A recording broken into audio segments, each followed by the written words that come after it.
Primitive rhythms and the ancient cult of voodoo are the heartbeat and lifeblood of the people who live in one of the world's most miserable countries.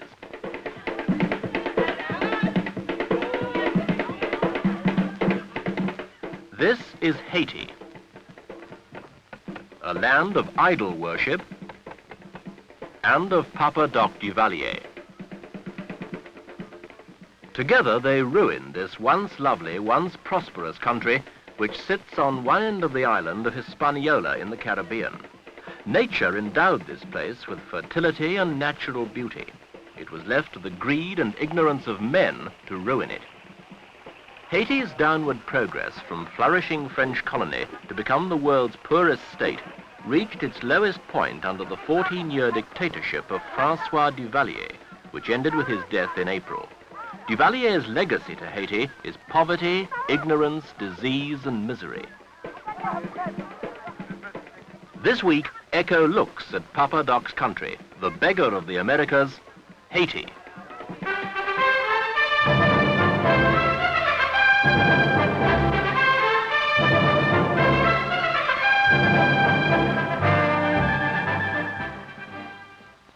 Life is not only meager in Haiti, but short. Malnutrition and ignorance combine to limit life expectancy to a mere 42 years. The principal medical services in the country were provided by a few volunteer teams who fought a losing battle against the power of voodoo priests and witch doctors who hold the bulk of Haiti's 5 million people under their spell.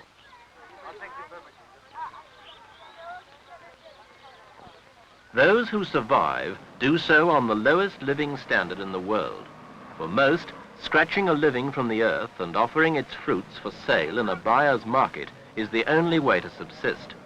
The average earnings in Haiti have remained at the starvation level of about $70 a year ever since Papa Doc Duvalier took over the country. But most of Haiti's densely packed population manage on less.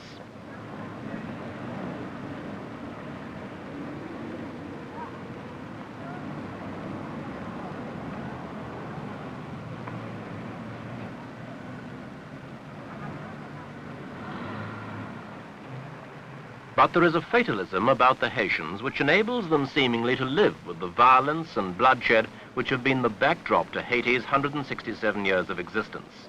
A bus ride away in the towns, the same lethargy hangs in the air like mist. Port-au-Prince, the capital of Haiti, was formerly the outlet for the country's rich coffee harvest, which once made this half an island the richest in the Caribbean. Now the town, like the long-lost riches, is decaying.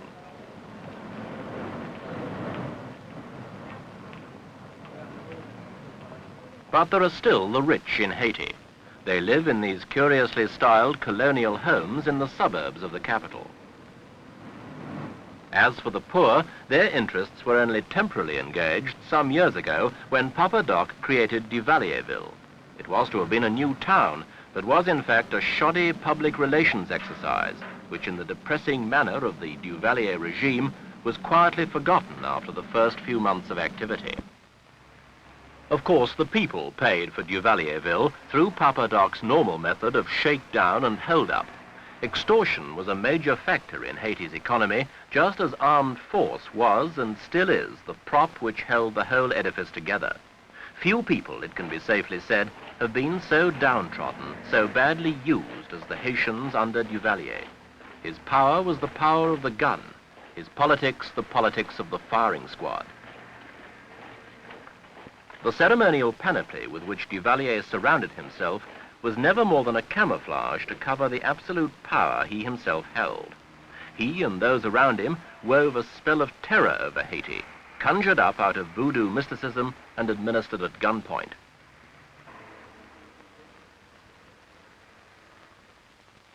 Understandably, perhaps, Devalier rarely spoke to visiting pressmen. When he did so, he countered any suggestion that his was a despotic regime with bland denials and in tones of injured innocence. This interview with an American reporter is typical. Who can stop the American press or à tout autre any other de porter pareille from making accusation. accusations. Il existe des forces de police There are police forces in all countries. et je ne crois pas I do not think que la police the de mon police pays of my country puisse être retenue can be considered comme particulièrement more brutal than any other. Les agents de l'ordre The forces of law et de la sécurité and order ont fait have leur done devoir. their duty. While there may have been germs of political opposition, they were rarely heard inside Papa Doc's Haiti. The forces of law and order, as represented by this motley collection of armed police, effectively snuffed out whatever opposition there might have been. Ill-trained except in violence, inefficient except in extortion, they would have been laughable had they not been so deadly.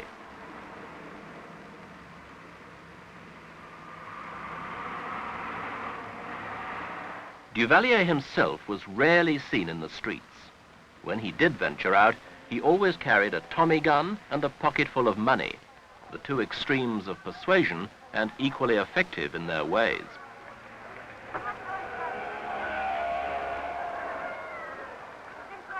And there were always the Tontons.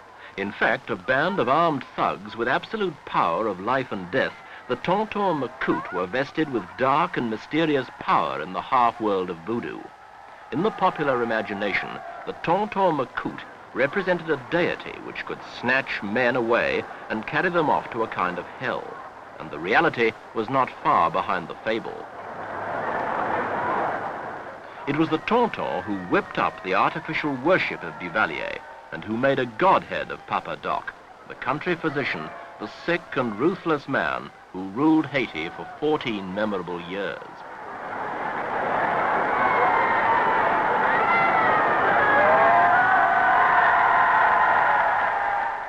Devalier was enthroned as Haiti's president for life, but was determined that his creed should endure beyond death. He appointed his son, Jean-Claude, as his successor, a move endorsed without dissent by a national referendum earlier this year. For the Haitians denied him nothing. He used his scroll of office like a wand to spellbind the poor and ignorant into the belief that Papa Doc's medicine was good for them.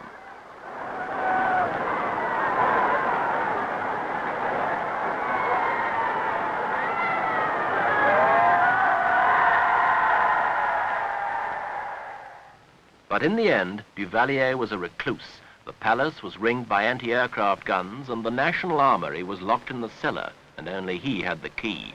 3 attempts to displace him left their mark on the palace and on him.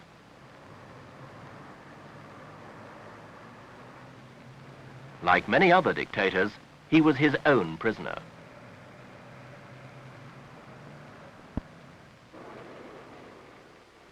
Devalier's life presidency ran out on April the 22nd this year.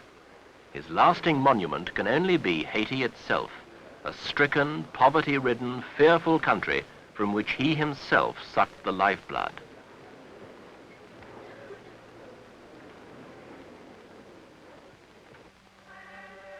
Before he arrived, Haiti was a state of revolution, plot, assassination, and backstabbing. But Papa Doc kicked even that degree of life from it and handed over to another Devalier a country without a heart or a hope.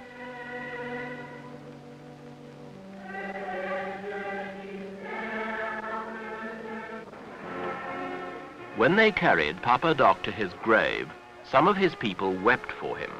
And perhaps that is the greater tragedy, for few men ever deserved fewer tears.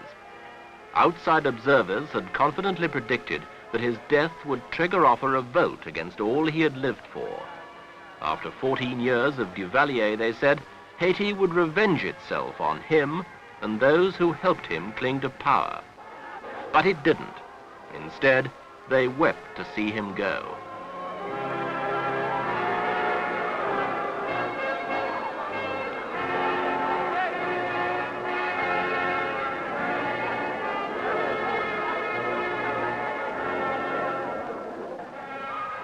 Devalier is dead.